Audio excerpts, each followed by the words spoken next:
Well, Dr. Michael Clapper, thank you for taking the time here on Guilt-Free TV. It really means a lot to me and the audience. Thank you for being here. Oh, thank you. Great name, by the way, Guilt-Free TV. Yes, that's so hopeful. That implies so much good things. So it's good to be with you. It does. It does. Now, you're one of the leaders in the plant-based movement, but can you give a brief background of yourself out there for those seeing you for the very first time? Sure. I'm a Western-trained physician, graduated at the University of Illinois College of Medicine in the early 70s. For the first 10 years of my career, I was practicing blood and guts, emergency room, and urgent care kind of medicine. For the past 35 years, I've been working in the field of applied nutrition because it's obvious now that the majority of people sitting in waiting rooms across the country, excuse me, waiting to see their doctor, are there because they're sick from what they're eating. And the cardiologist sees the clogged arteries, and the internist sees the high blood pressure, and the dermatologist sees the psoriasis, and the rheumatologist sees a sore joint, and the gastroenterologist sees the colitis, and the psychiatrist sees the depression. Right. They're all looking at the same disease. It's what their patients are eating. The Western diet's gotten so toxic with the cooked animal protein and the dairy and the oils and the sugars, and it causes all these diseases, and clean up the diet and these diseases go away. So yeah, well, you have a pretty incredible track record. You know, it doesn't take a lot of digging to find all the great stuff you've done. Now, we both recently participated in the same event over at UC Davis, which was to help and educate a group of fraternity guys. Those fraternity guys that were challenged to go vegan for a week. I spoke on vegan bodybuilding and protein myths.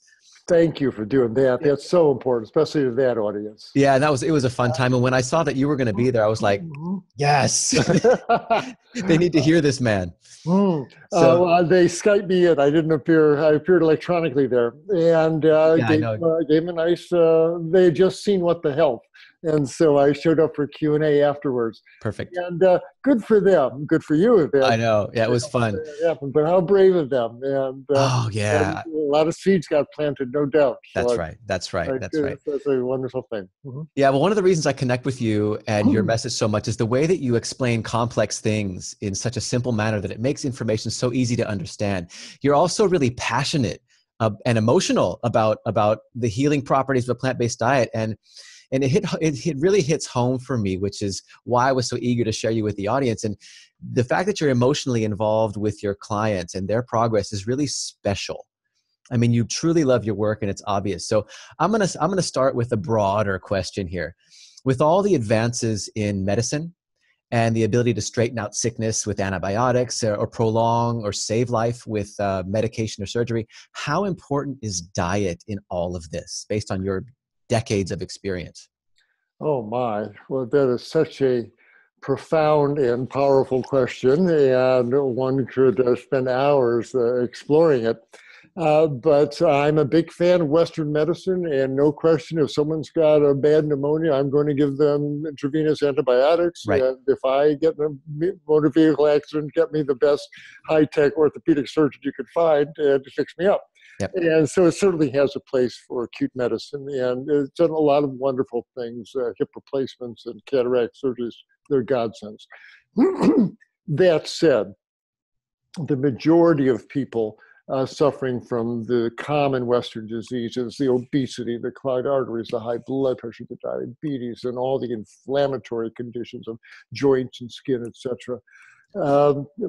Western science says, oh, etiology unknown. We don't know what causes these diseases, but it's becoming obvious. As I said earlier, the Western diet has become so toxic that as every meal after meal, bacon and eggs for breakfast, cheeseburgers for lunch, chicken for dinner, even wild-caught salmon, all these fatty, oxidized animal proteins and dairy proteins and hydrogenated oils and refined sugars. The whole brew has become so toxic that the body malfunctions. And we now know that food brings in not only nutrients, but it brings in information in this digital age. We now understand that every mouthful that you take, within 20 minutes, molecules of that food are flowing through every cell in your body, where your DNA lies unfolded, and the molecules from your food wash through your cells, and they play your DNA like a piano. Mm. It turns genes on and it turns genes off. It turns enzymes on, turns enzymes off.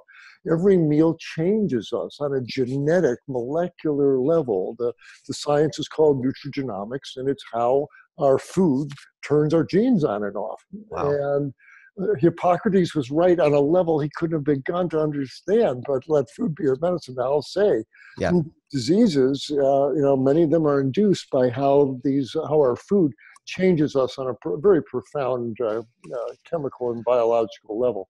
Well, so food has also the power to heal, and that's where we tend to focus the good energy here. Yes, you're going to say? yeah, well, I think that explains some of the really rapid healing processes of a plant-based diet, because I had my own issues, skin disorders, digestive disorders, and things. When I hit my 40s, I said, I don't want to have anymore. I need to find the solution. And when I went on a plant-based diet, I mean, I was 2 weeks, I was like, it's a miracle. The food immediately starts to do its work. The plants immediately start to do their work. And it's so incredible that through that first year, how I just saw symptom after symptom just disappear and disappear and disappear. And it just keeps getting better and better. I mean, obviously I had to study and relearn how to eat again, because I was waking up with 6 eggs, and then with some toast, and then going on to turkey, going on to, meal after meal. But I had to relearn how to eat again. And once I did that, which is really important for me because I have a family and 2 small boys, and we're all plant-based. But the impact was so quick. And my folks who went plant-based at their 70s and went off of medication within a year, I was like, okay, hallelujah. There's no arguing this anymore. So moving on, I love the way that you talk about dairy. And I love the way that you convey that information. Can you talk about why dairy is such a poor choice for humans when looking for nutrients such as calcium and protein? Oh, it really is. I did much of my growing up on my uncle's dairy farm in northern Wisconsin. I've been milking cows since I was 8. And I thought it was a natural food that we should all be consuming. And if you listen to the dairy industry, they say, yep, it's a natural food we should all be consuming, the milk of cows and products made from them. Right. But when you think about it, it's a fundamentally irrational thing to do on every level. No other animal. You don't see gorillas nursing off gazelles. It doesn't. It's a totally unnatural act. But on a biological, medical level, there's a lot of things in cow's milk that you really don't want to be taking into your body. Okay. And especially in view of the fact that you can get the particular nutrients, namely protein and calcium, from plants that grow out of the ground. That is, after all, where the cows get their protein and calcium. It all comes from the plants. But seriously, today's modern dairy cows have been genetically modified. On my uncle's dairy farm in the 50s, when you impregnated the cow, she would stop giving milk. She would dry up until she had her next calf. But in a modern dairy installation where they're milking 1,000, 1,500 cows a day, they can't have their best milkers go offline for months at a time. So they've genetically modified the cows so they will give milk all the way through their next pregnancy. Even though they're pregnant with their next calf, they're still sucking milk off these animals. And the estrogen content in any pregnant female mammal, her body is coursing with estrogens. Well, of course it gets into the milk. And so today's modern milk and cheese and ice cream and yogurt is made largely from the milk of pregnant cows. The estrogen content of this is worrisome. You look at all our little girls going through puberty at age 8 and 9 and 10. You wonder, could it have something to do with this river of milk and cheese and ice cream and yogurt we're telling them to pour down their throats, filled with these active mammalian estrogens? These are not the puny little phytoestrogens in soy. These are official estrone, estradiol, estriol, pregnanediol, progesterone. These are official mammalian estrogens in this cow's milk. And so that's worrisome. If you're a woman with a little early breast cancer, you're consuming this white liquid filled with growth factors. I mean, after all, that's what it's really for. It's to make that little calf grow into a great big cow as rapidly as possible. Right. And that's fine if you're a baby calf. But if you're a woman with a breast cancer or a man with a prostate cancer and you're consuming this substance filled with growth factors, it's like pouring gasoline on a fire. Yeah, there are women out in the world right now with breast cancer or in rehabilitation still eating cheese and staying away from soy. That's stunning. Don't let science get in the way of a good fearful story.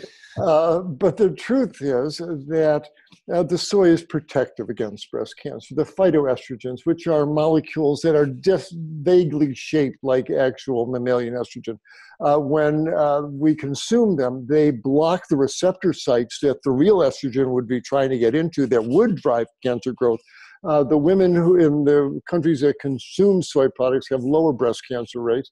And there's now studies showing that women with breast cancer who consume soy live longer and do better than the ones who don't consume the soy. Wow. And this whole thing has been a scare campaign from the dairy and the meat folks that, oh, don't eat soy, it's got phytoestrogens.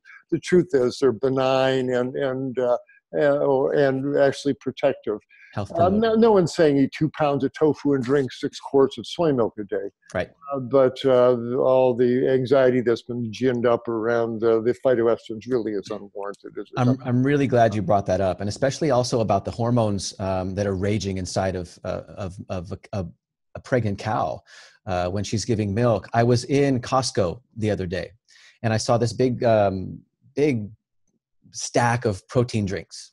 And right in the corner, there was a nice green little label with a nice cow on there that said, no artificial hormones used to produce.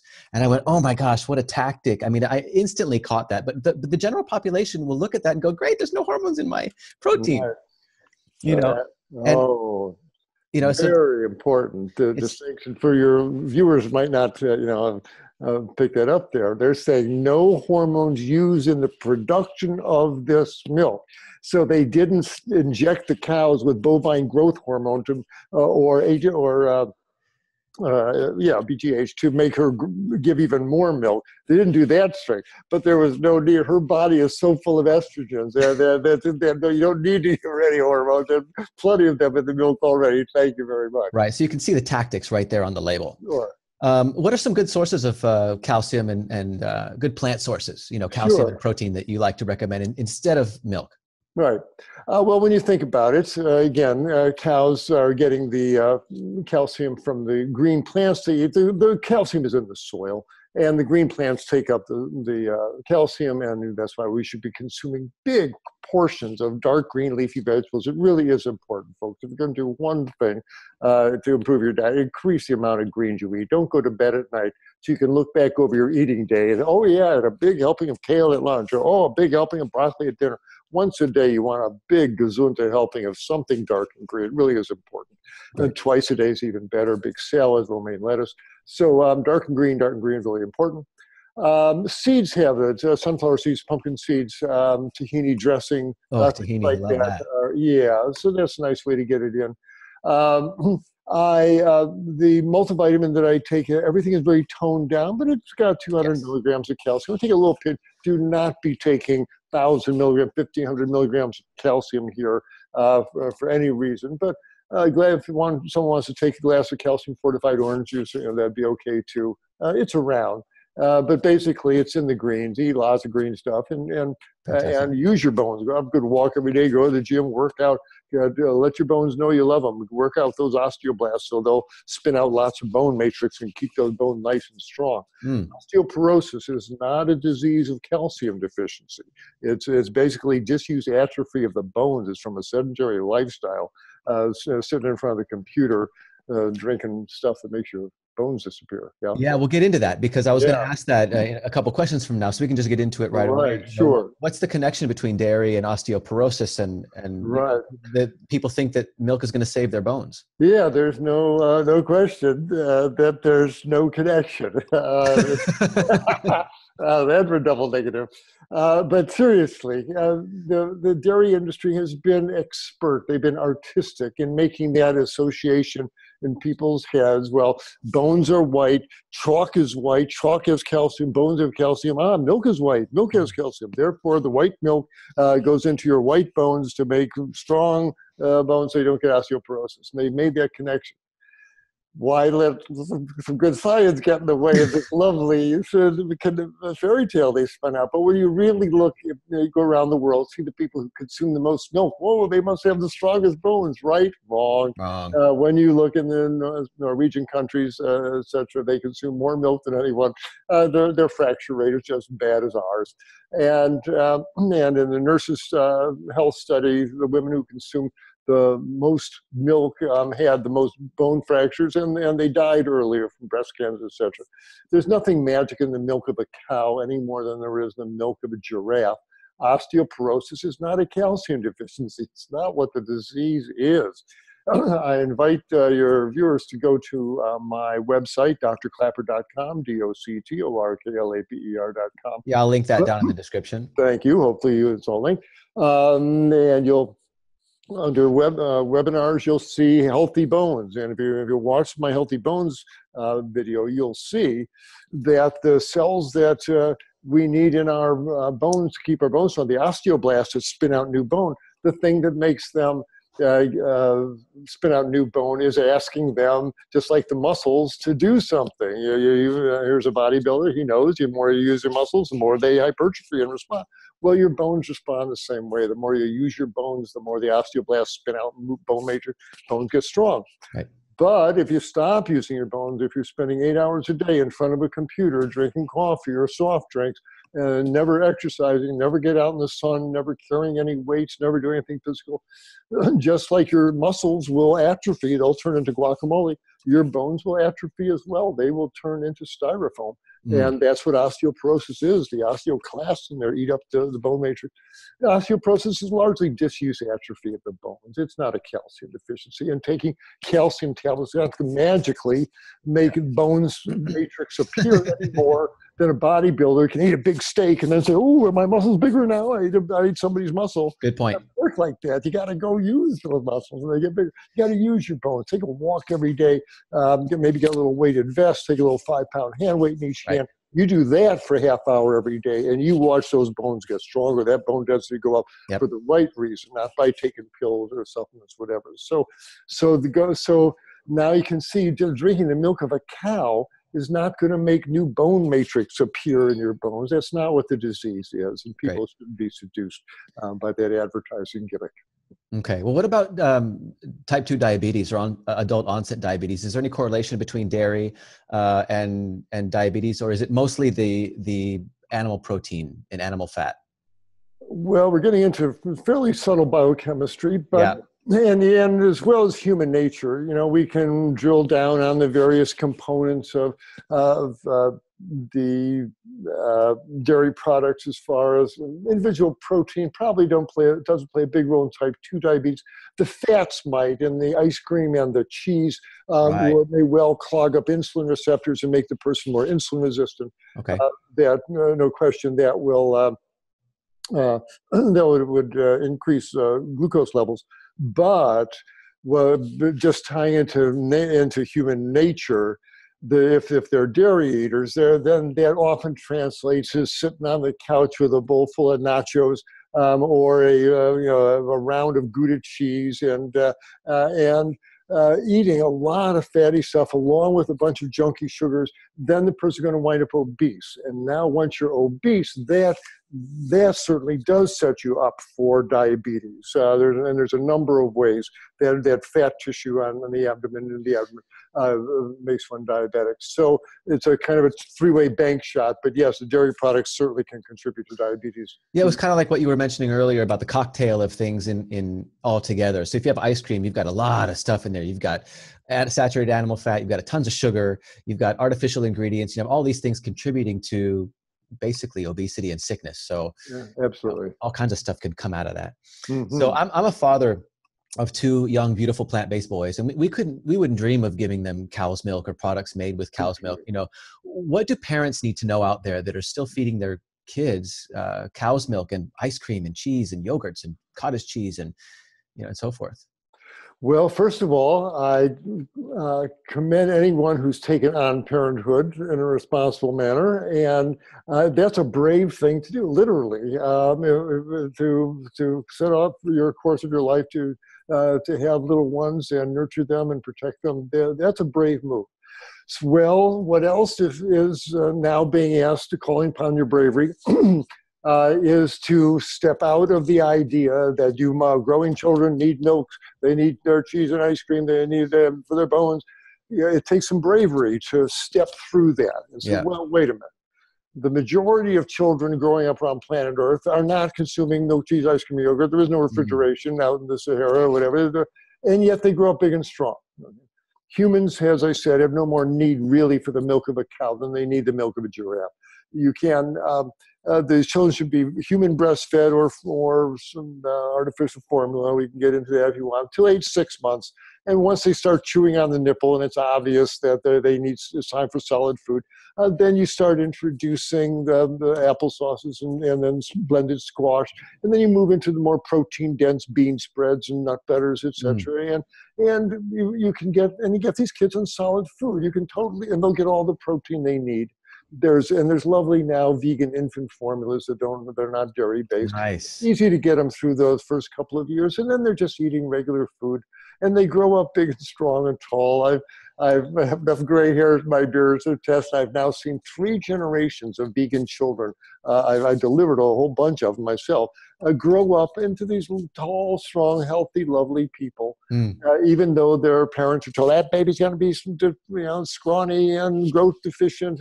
The truth is, plants work very well to raise Homo sapien children into Homo sapien adults, and people can relax on this. So. To tell them, and there's so many good things. You watch, you pull the dairy out, watch their nose stop running, watch their asthma get better, watch their skin clear up, and you realize what was in that stuff. There was really nothing that you need, and plenty that that they'll do well without. Just Google raising vegan children, and you'll be taken to all sorts of good websites, the Vegetarian Resource Group and the PCRM. There's lots of good sources. Just raising vegan children, you'll see how to do it. But be brave, but do it. It'll really help your kids in a lot of ways. Great points. I can attest to that. With my 2 young kids, my youngest child went plant-based at 2 years old, and my older one at 5. And I have to say, I was skeptical, because I came from the fitness industry, which in my opinion is a sister industry to the animal agriculture industry, or the animal product industry. And, we learn animal protein, animal protein, animal protein. So, my children, I was skeptical. So I wasn't the gung-ho vegan of everybody's wrong and I'm right. I was like, I really hope this is okay. Yeah. I was nervous at first. And what I noticed was that my children that were getting ear infections regularly, they were getting fevers and flu regularly. They were getting sick every 2 weeks. They would have a week off and they would get sick. Then they'd have a week off and they would get sick. And I'm like, what's wrong with our children? And as soon as we took away these products, we didn't just take away the dairy first, we took away everything. They stopped getting sick. They stopped getting sick. And every time I had proof, I said, I'm a believer, more and more and more. And then my parents went off, and then my bodybuilding endeavors, are flourishing because of the inflammation went away, and my illness went away, and my ability to recover was faster. So all of these things happened to my kids, to myself, to my wife, to my parents, to the thousands of people that I've now helped through this channel. And I say, okay, I was the skeptic gone believer. Good for you. And the most important for my children, I have to make sure. And my wife's like, what are you worried about? They're the healthiest kids I know. And they're growing wonderfully. And the doctor says their growth rates are incredible. And my older son is a gymnast with shoulders and abs, and he's muscular and ripped. And I'm like, okay, this is great. Because it's just my conditioning, that's sitting here. And I know a lot of people can relate to that, because I am spreading the plant-based vegan message around the world right now. But at the same time, I still have my fears as a parent. Sure. And having wonderful, credible sources like you on here is not just helpful for the audience, it's helpful for me. So thank you. Oh, well, good.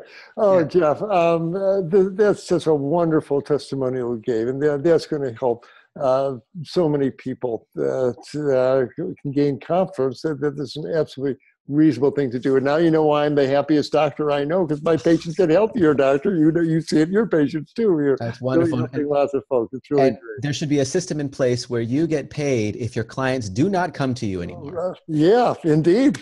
I tell my patients, I want to see you in two places and two places only. I want to see you in the health food store buying produce and on the bike path. That's the only place I want to see. That's right. And you should be getting paid when you do not see anyone.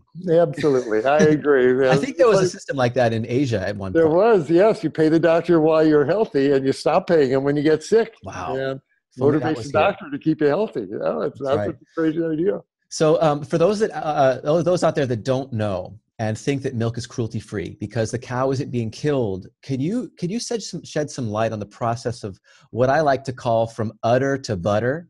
Or basically what has to happen for a person to get to drink that cup of milk or have that bowl of ice cream or yogurt?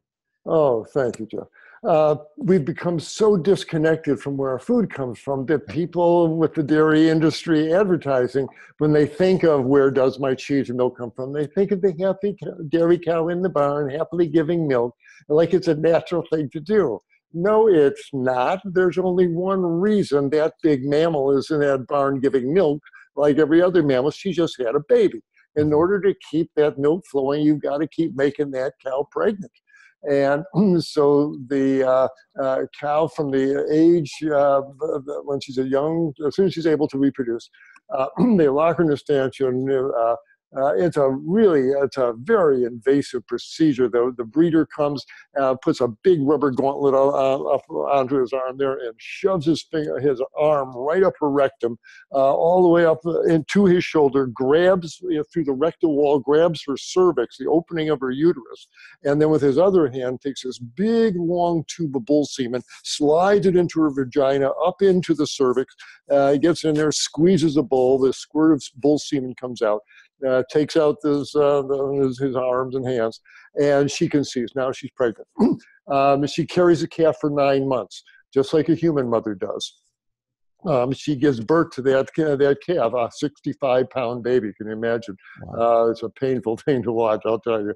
And they love that little calf there, and they want to nurse the baby calf. The bond between a mother cow and her calf is really, really strong.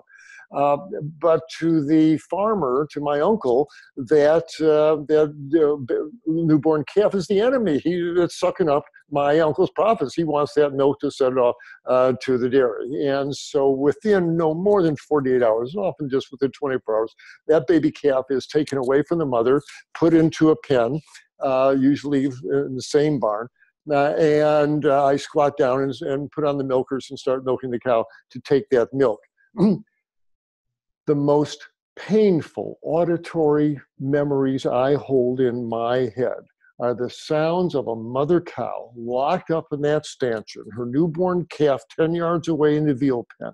And she bellows hour after hour, the most heart-rending, soul-tearing cries. Her baby's right here and she can't get to it. And this goes on day and night, day after day, 3, 4, 5, 6 days, these bellows are coming from the barn. It's the saddest, most poignant sound you can imagine. And this is, there's no getting around this. You want milk, you got to take calves away from their mothers. Now, what happens to the calves? If it is a female calf, it goes into the dairy herd, becomes a 4-legged milk pump like her mother. And if it's a boy calf, it never give milk. So they're kept for 16 weeks in a pen, chained by the neck so they don't walk around and make their muscles strong. Till finally, after 4 months, they're hung up by their heels, have their throat cut, and they're sold for milk-fed veal. And so the veal industry is an absolutely essential spin-off of the dairy industry. It's what happens to the male calves, and people need to know about that. So it's inevitable, the blood of the veal calves, but also the mother cows. No dairy cow dies of old age. After 4 or 5 years of pumping out calves and milk, their milk production goes down. The computer scale that they're standing on in the dairy barn picks up immediately that their milk production is going down. They call the slaughterhouse truck. They come and take the cow to the slaughterhouse, shoot her in the head, hang her up, strip the flesh off their bones. And because the milk of dairy cows is not very appetizing in the meat case, they grind it up into ground beef and they sell it to the fast food industry for hamburgers. And when you go in and order your Big Mac or your Whopper, what you're really eating is ground up old dairy cows. And for people to think that, well, you have to kill the cow, don't kid yourself. The dairy barn is a short stopping off place on the way to the slaughterhouse so they can get a few years of calves and milk off this cow before they turn her into a hamburger. It's a slaughter industry. There's no question. They have no illusion about white and happy cows. No, there are no happy cows. They all know what's happening. Yeah, there's no such thing as cruelty-free milk. Absolutely. It's inherent in the product. Wow. Well, thank you for that explanation. That was very detailed and enlightening. So you have a wide variety of videos and DVDs on your website, such as Salt, Sugar, and Oil, the Good, the Bad, and the Ugly. I have a really cool experience with, I mean, I've had some battles with sugar and oil. I took oil out a couple of years ago and my skin cleared up. I took sugar out just as an experiment and my skin suddenly got shiny and clear. And I was like, what is happening with the sugar here? I mean, because we tend to blame all the animal products on the problems and they cause a lot of issues, don't get me wrong. But sugar and added oil are pretty pro-inflammatory and can cause some serious issues. So, you know, I've removed that. So the good and bad and the ugly of salt, sugar, and oil, I think is a good thing to watch. Digestion Made Easy, Sense and Nonsense in Nutrition, which is a great myth-busting resource. And one that I'm particularly interested in watching now, and that is Understanding Your Blood Test Results. Because we get these results and we see, oh, my levels are here and here, and we have no idea what all that, any of that means. Right. It's right down the middle, so I guess I'm great, you know, and all that stuff. Not necessarily. Right. We don't know what low means and high means and if we're off, you know, anyway. So I think I'm really going to be checking that one out. A great resource. So I've subscribed to your newsletter and it would be great for others to know how to get information from you and where to follow your work. So what do you tell people? Oh, well, thank you. Oh, yes, I really appreciate the description of resources available on my website. I invite all to come. And on every page, you're going to see a little red badge there. Click on to subscribe to my newsletter called Medicine Capsule. While I was doing general practice at True North in Santa Rosa, I didn't have time to grind out many editions, but now I have more time for myself. So I hope to do at least a monthly newsletter on everything from the latest in nutritional ideas as far as the frontier of optimal nutrition goes, to people who give me hope and what's happening in this world and how we can each make a difference. So it's a pretty upbeat newsletter, and it's free, of course. So Awesome. do on every page you can subscribe to Medicine Capsule. Great. And Everything. invite everybody to do so. Yeah, everything will be linked down in the description for easy access. So, Yay. Dr. Michael Clapper, thank you once again for sharing your time with us. It is truly precious. Oh, and thank you, sir. The word doctor comes from the same root as doctrine, as teachers, and our highest role is of a teacher. And you've really let me play that high role. And you, doctor, are a doctor of health and personal experience teaching, and that's an honorable role as well. So thank you. It's great working with you, and wish you all the best, and to your viewers as well. I appreciate that. Thank you, Dr. Clapper. Okay. Your kids are going to be biologically different creatures. You know, when we're talking about the food that turns genes on, turns genes off, at this young age, plant-based meal after plant-based meal, week after week, month after month, year after year, will turn on a set of genes in them that will make them more resistant to diseases and just healthier. They're going to be biologically different creatures, biochemically different creatures. Wow. And they're going to they won't develop the big prostates and the colon polyps and the high blood pressure and all that stuff. You haven't primed them for that. So it's a gift beyond measure here, and you should feel very confident about it. Wow. Well, coming from you, it's very reassuring. We've noticed that if they ever get sick, they bounce back really quickly, because my wife's parents are very skeptical, and they're like, well, your children should be exposed on a regular basis to all of these bacterias and all the stuff that comes with milk and meat, and so that they're more resistant to it. Right. And I said, you know, they were vaccinated on that stuff a long time ago. They had their dose. I don't think they needed it. You don't see people getting, vaccine injections every, 3 to 4 weeks. Exactly. Well said. I mean, that's an appropriate analogy.